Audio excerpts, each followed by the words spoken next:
что, друзья, с момента выхода Tank Classic в закрытый тест прошло уже какое-то время. Успел я поиграть в эту замечательную игру. И сейчас, я думаю, можно вот со свежей головой, без розовых очков, уже постараться объективно взглянуть на эту игру. Рассмотрим, какие плюсы и минусы у Tank Classic присутствуют на данный момент. Поделюсь с вами некоторой инфой от Ореха, которую он озвучил по этой игре. Ну и посмотрим, что успели разработчики сделать и как продвигается разработка на данный момент. Ну, в общем, можно сказать, что это будет такой вот обзор на нынешний Tank Classic. Ну, начнем с того, что игра все-таки находится на версии закрытого теста. Там вот, судя по комментариям, да, многие еще не все это осознают, что на таком этапе нормально, что у нас происходит, там какие-то баги, недоработки. И закрытый тест как раз сделан для этого, для того, чтобы мы участвовали в процессе доработки этой игры. Вот сейчас на экранах вы видите, что вот, как выглядит гараж вообще, да, интерфейс, тут пушки, корпуса и так далее. Я считаю, что это вот один, наверное, из самых красивых моментов в игре, самых атмосферных моментов в игре. Вот это вот боевой интерфейс, та самая шкала со званием, да, кристаллы, битвы, гараж, в общем, все пушки, корпуса, все пунктики. Экономика здесь в этой игре присутствует до ребаланса. Вот многие еще удивляются, почему Смоки М3 там доступно на первом сержанте, да, какие-то еще пушки, корпуса. Потому что так было изначально, так было раньше в игре, потому что присутствуют две линейки вооружений. Первая линейка — это вот огнемет Смоки Твинс рельса, ну и Зиду туда можно отнести. И вторая линейка — это уже Фриз, Гром, Рикошет, Шафт, Вулкан, Молот и Гаусс, либо Страйкер. Какая пушка останется в зависимости от голосования. Кстати, на канале, друзья, во вкладке сообщества проходит голосование по официальному роудмапу от разработчиков. Кому интересно проголосовать заранее, можете зайти посмотреть на результаты. Это сделано для того, чтобы сравнить потом с официальным голосованием полученные результаты. По поводу роудмапа, пока что у нас ничего такого кардинального не поменялось. Также вот выполнены 2 пункта. И на данный момент вот разработчики работают над боевым ходом. Он идет в процессе разработки. Тут, конечно, не прям все отображает, что разработчики делают. В Tank Classic существовали вот некоторые проблемы с фондом. Вот кто в самый первый день играл, фонды были нерабочие, то есть можно было играть, собирать кристаллики, но фонды не росли. Вот этот момент уже пофиксили. Сейчас можно полноценно играть. Ну вот как раз подходим к моменту, да, вот про полноценно играть. Какая вот, наверное, сейчас самая большая проблема в Tank Classic — это проблема баланса. То есть, если у вас маленькое звание, новобранец, вот, допустим, вот я сейчас битвы, вот видите, щелкаю список битв. Обращайте внимание, вот новобранец играет с 3-м уоррентом. Обратите внимание на доступность званий, даже если брать создавать карту, вот песочницу возьмем, мы не можем опустить вот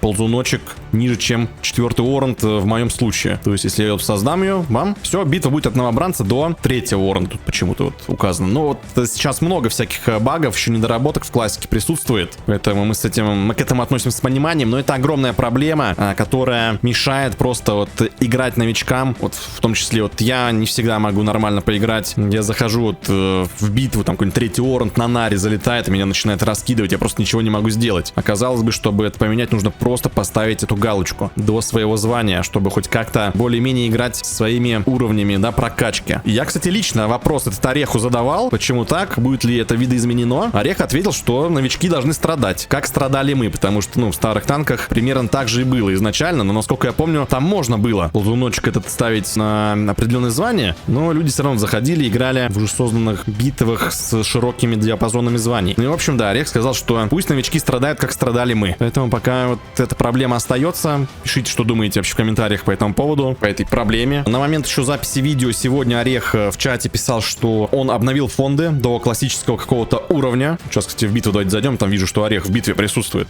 Сейчас, может, мы его успеем заснять. В общем, да, он сделал фонды до классического уровня, до ребалансской версии. В общем, фонды обновлены, но на момент тестирования они увеличены вдвое, как он написал. Поэтому вот сейчас можно тестить фонды, как они были тогда, вот на самом деле. Вот он, Орех, с нами в битве вот катается. Сейчас давайте, может, найдем его, посмотрим, как он выглядит. И вот опять же, да, вот посмотрите, что у нас тут происходит. М3 жиги катаются. Я вот тут хоть более-менее успел. А вот он сам Орех. Вот он сам Орех катается тут на маршале вообще. В скинах Prime. С гранатой, по-моему, он катается. Ну, это Орех, он тут, да. Не, ну граната в классике — это вообще Орех хорош. Хорош. Граната в классике — это жестко. Вот, помимо еще вот каких недоработок, в целом, да, в целом классика-то нормальная. Понятно, что сырая и так далее, но в целом более-менее какая-то атмосфера, вот с точки зрения атмосферы, если рассматривать, да, атмосфера передается. Вот посмотрите сами вот на тот же интерфейс. Вот интерфейс, он роляет больше всего. Чувствуется благодаря нему, что ты находишься в классике. Но такие моменты, как вот Kill Tab, да, он еще с танков онлайн, тут не обновленный. Жизни почему-то синие, не зеленые, хотя тут командная битва, тут это нормально. Иконки с кристаллами, видите, фон битвы отображается, у нас дублируется, как в танках онлайн, надо убрать тоже этот момент. Овердрайвы присутствуют, овердрайвы, тут понятно, они либо будут, либо не будут, то есть можно будет отключить их при создании битвы. Вот, и я сейчас тут обратил внимание, обновилось у нас, смотрите, показатель, у нас тут командный бой, это ДМ-ка, у нас теперь отображается не какой-то там захват флага, да, еще что-то. Теперь у нас видно, сколько киллов сделала команда, то есть этот момент обновили, раньше такого не было, буквально вот сегодня вот эти вот мелочи, нюансы обновлены. По поводу кристаллов, я не знаю, удастся мне тут кристаллик взять. Ну, в последний раз в кристаллике номинал был один кристаллик, просто периодически орех тут 10 кристалликов еще добавлял, но теперь один кристаллик. Вот, по поводу еще вот каких-то определенных моментов, минусов, это недоработанные тоже вот физика, можно сказать, да, не такая же прям вот, как это было раньше. Конечно, все характеристики дарибалансовские, это все правда, это вот все как и было на самом деле. Танки там медленные, да, еле-еле поворачиваются, но все равно это выглядит как-то быстрее. Я не знаю, вот будут ли этот момент дорабатывать, потому что, да, получается, вот прям танки дарибаланса в обертке новых танков. Ну, это что-то новое, да, что-то интересное, возможно, танки должны были быть такими изначально. Но, в общем, прям такого идентичного момента, как это было раньше, не присутствует у нас здесь.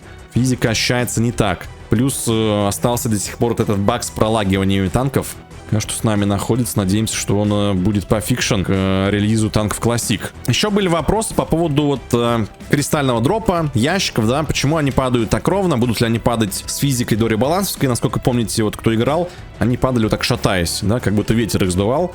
Орех ответил, что нет. Это уже официальный ответ, нет, кристаллы будут падать, как они сейчас падают, ну и весь дроп. Связано это там с читерством, что некая уязвимость почему-то была в той анимации. Ну и в итоге будет как было. Давайте сейчас проверим в кристаллике, сколько у нас номинала находится. 514 кристаллов, так, 515. Ну да, один номиналик, экономика дарибалансовская, напоминаю. Фон битвы тем временем 1000 уже у нас. Также задавали вопрос, ну понятно, да, вот поднимал я проблему в танках Classic, касающуюся званий, да, что невозможно играть. Вот тут в этой битве как раз, вот я не знаю, на экранах более-менее получается, ну смотрите, вот рельсы, бам. М3 рельс меня вынесла с эффектом выстрела синим у нее, да, он еще стоит, это все доработается. Ваншотит, тяжело. Но тут хотя бы нара еще отключена, тут хотя бы никто не нарит. Ну вот, но опять же, более-менее так понапержить можно. Я зашел так ради ролика, я бы так не заходил сюда. Еще я зашел, потому что тут орех был в битве. Играть плюс-минус можно, конечно, прокачка идет долго. И вот подходим к моменту закрытыми битвами, да, закрытые битвы в классике. Орех ответил, что он не будет этот момент трогать. Давайте я даже вам дословно прочитаю, что он ответил по этому поводу. Кристальный дроп останется в закрытых битвах. Золотые ящики останутся в закрытых битвах. Ежедневные задания можно будет выполнять, в том числе и в закрытых битвах. Опыт продолжит зарабатываться и в закрытых битвах. То есть, видите, он не ограничивает работу закрытых битв. Почему? Потому что система поддержки танков Classic, да, не будет в кристаллах приоритете, а будет через подписочную модель плюс боевой пропуск. Вот Орех тут и пишет. Я много лет работал на системе прокачки и хорошо знаю причины и следствия каждого решения. Потому игра была задумана работать через подписку и боевой пропуск, а не через продажу кристаллов. Благодаря этому решению ограничений не потребуется. Надеюсь, мне удастся довести это видение игры до реализации. Ну, то есть, смотрите, тут полный будет легалайз, друзья, на прокачку. То есть даже на стримах можно не прятаться, можно смело заходить, прокачиваться в закрытых битвах. Но в этом ли прикол классики? Прикол ли в бесконечном фарме? Я считаю, что все-таки прикол классики — это как раз атмосфера, наслаждение теми самыми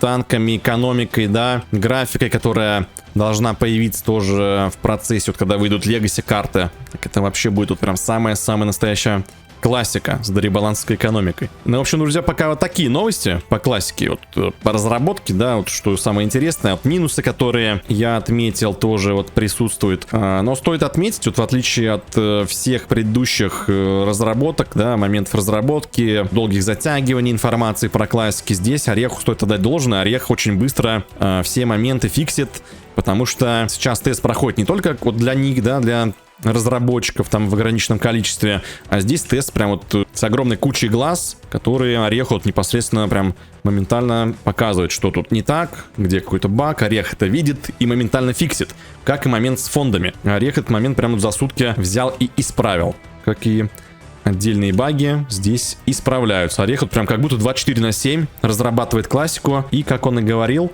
что теперь вот благодаря тому, что есть глаза у людей, ну, у разработчиков, да, вот, что вот мы все видим, подсказываем, разработка будет идти намного быстрее. Ну, а вот по поводу выхода-то, да, вот главный, наверное, вопрос, когда выйдет финальная версия игры. Опять же, Орех на форуме, я не знаю, это сарказм был, не сарказм. Он сказал, что как минимум предложение будет продаваться месяцев 5-6, потому что они так и продаются в магазине игры, можете обратить внимание. Он сказал, что это реальный срок. И сказал, что если надо будет, то тест будет идти и год. Поэтому пока заглядывать, когда вот прям игра выйдет, окончательно тяжело, нету точной инфы. Вот от Ореха были такие слова. Поэтому у кого прям очень есть сильное желание поиграть в классику, есть специальное предложение, которое сейчас в продаже. Вот, некоторые еще спрашивают, как поиграть, как зайти. Сейчас я вам объясню, как это сделать. Заходите на ваш аккаунт в Танках Онлайн, в магазин игры, и вот здесь есть вкладочка с танками Classic.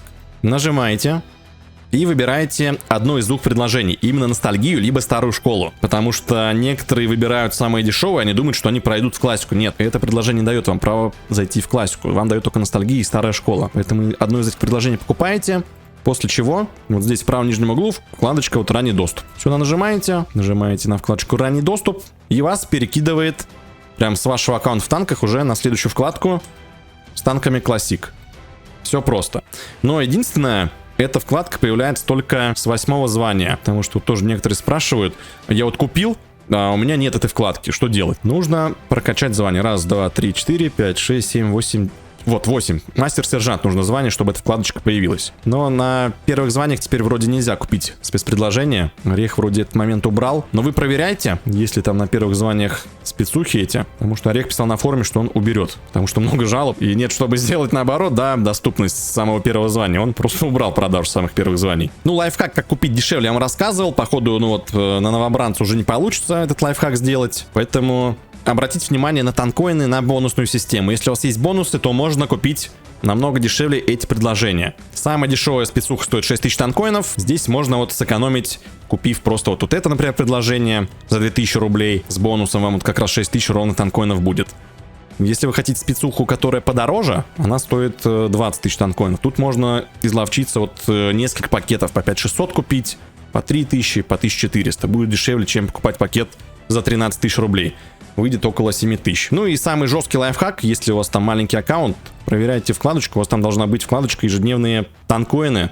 Но это прям для самых терпеливых, там можно за 300 рублей купить подписку на танкоины, и в месяц вам 5000 танкоинов начислят, если каждый день будете забирать это предложение. Только не перепутайте вот эту вот подписку, вот у меня она рубина, а у вас будет написано ежедневные танкоины, именно ее нужно покупать. Ну, для самых терпеливых, прям вот за 300 рублей может 5000 танкоинов залутать, и потом просто через пакет докупить за 600 рублей еще 1000 танкоинов. Но опять же, если у вас нет пакета вот этого с бонусом, если вы когда-то использовали, просто создавайте новый аккаунт, и они у вас появятся. Единственное, только вот сейчас Орех пофиксил момент, походу надо только звонку будет вам получать мастер-сержант, чтобы купить эти спецухи. Вот, за помощь с лайфхаком, друзья, по покупке можете отблагодарить меня, поставив тег ник10, настройка вашего аккаунта. Плюс бонусом для тех, кто этот тег устанавливает, идет розыгрыш. Итоги будут подведены уже 31 декабря. Условия максимально простые, просто заполните форму в описании и все.